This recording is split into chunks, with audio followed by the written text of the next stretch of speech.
Siningil ako. Masakit. Sa akin bumalik eh. Namatay ang dalawang pinakamatalik kong kaibigan ng dahil sa akin. Magmula nun, wala na akong inisip, kundi paghihiganti. Gusto ko, lahat ng masasamang tao patayin ko. Pero nagising ako. Mali pala yun. Pulis ako. Dapat kayo mga kabataan ang bigyan namin ng proteksyon eh. Kasi, sa isang iglap lang, pwede kayo madisgrasya eh. Drug pusher, rapist, nagkalat.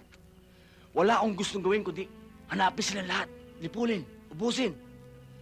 Kung man ang mapatay nila, alam ko isang araw, may isa pang brandong lalabas, tutuloy ang laban ko. Hindi lang ako, kami mga pulis. Sana, humihingi lang naman kami ng konting pang-unawa eh. Tao lang kami. Hindi kami perpekto. Kailangan namin ng suporta niyo.